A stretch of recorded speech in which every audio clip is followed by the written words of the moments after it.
Hello, this is Karl from SLO Sail and Canvas, and today we're going to put some numbers on the sail.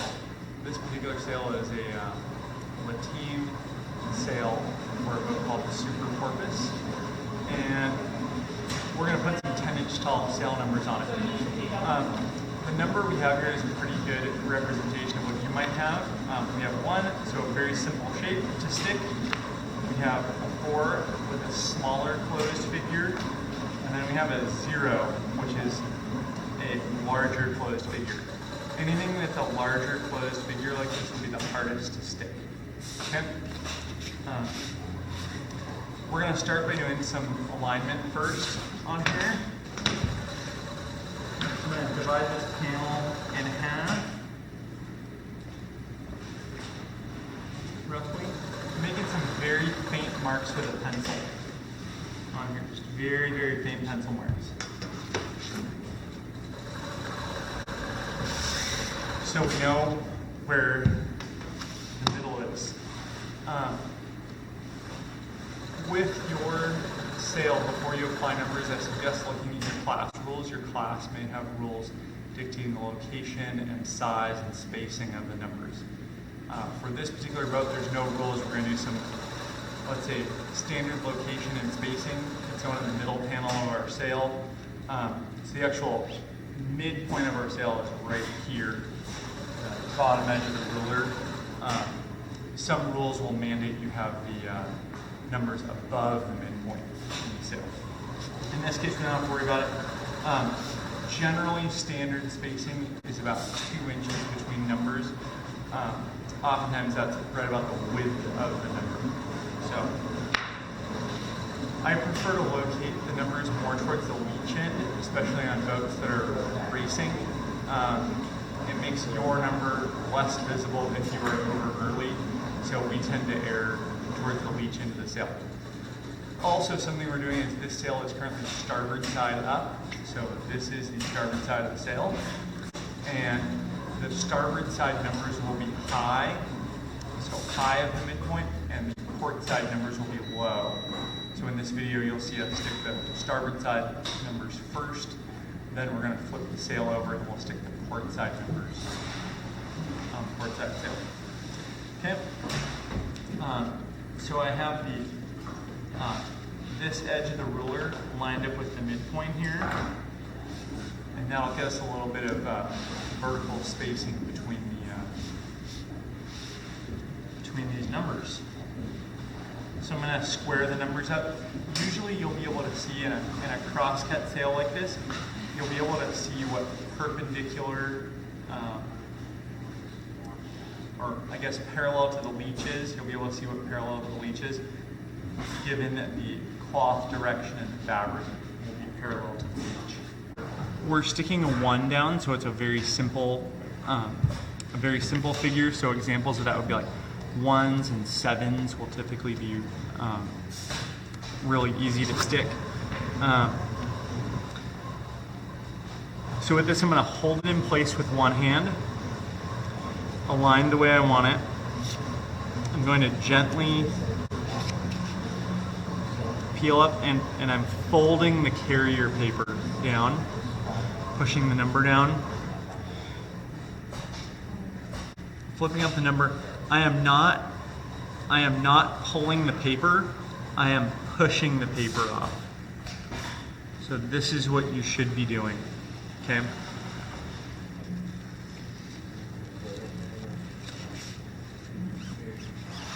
You can use a roller or your fingers to push it down, okay? We're going to be sticking a 0 down. So this is a larger open closed figure. Okay. So when we start sticking this, we're going to start up here at the top of the 0 and we're going to work our way down. Given that the insignia material isn't very stable with the carrier removed, we're going to try to leave the carrier in place, and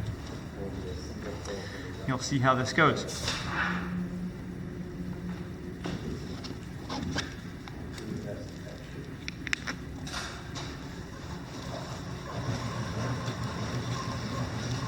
So again, we're pushing the carrier off. And I'm trying to be as even as possible. And as we get to the bottom of the 0, we're going to see if we made it. So that was perfect. That went really well. Sometimes you may end up with some light bubbling, especially as you get to here. You can also see a little bubble here and here. This material is soft enough, if you push that down, you'll see those disappear. Those small wrinkles.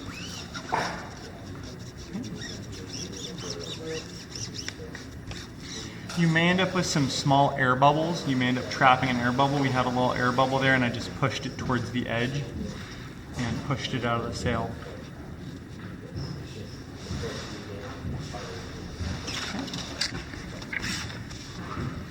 I'm just looking at the spacing between the letters by eye.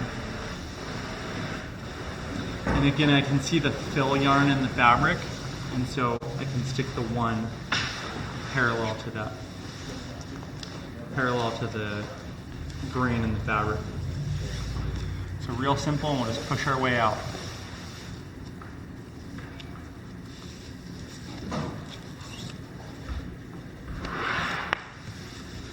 Okay, so here we are onto the 4. So again, another closed figure here.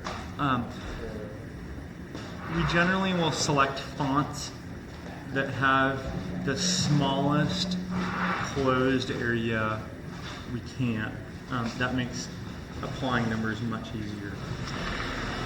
So here we go. So I'm holding the number down with one hand, peel back just a little bit, put a gentle crease in the paper, and then push the number.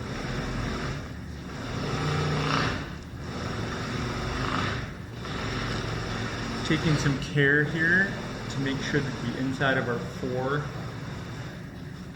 goes down correctly.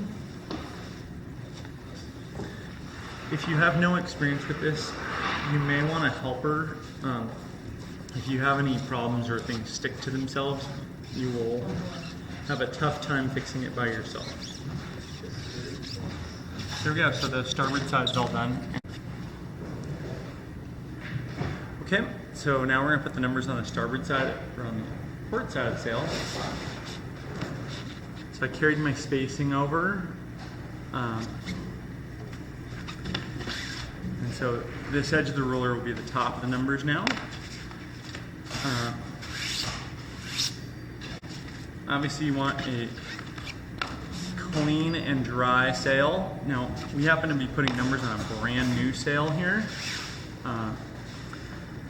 If your sail is used, and especially if it's been sailed in salt water, you want to make sure that the salt is removed from the sail. The best way to do so is with a damp paper towel and turn it off and make sure all the salt is gone. Okay, so we're going to start here. In this case, I'm going to line up the edge of our 1 with the edge of the 4 here. Okay. Move a little quicker here.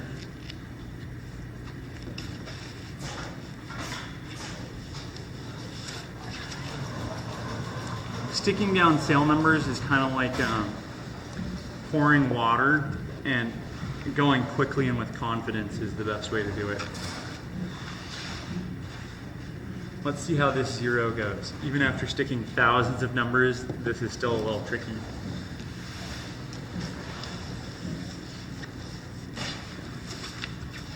Great, so that went very well.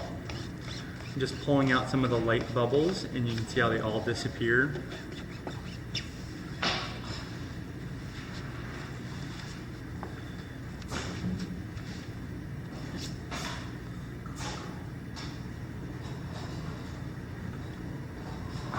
Just double checking the alignment here, everything looks good.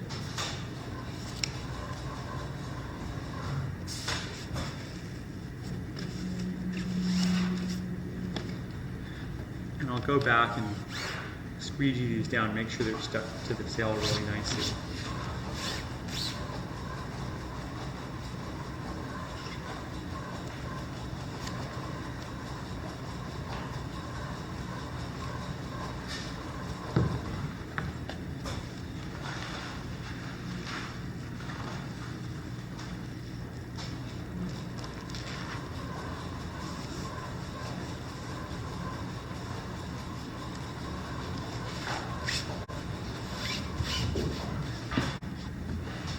I'm just going to go back over these, making sure that everything is really well adhered to the sail.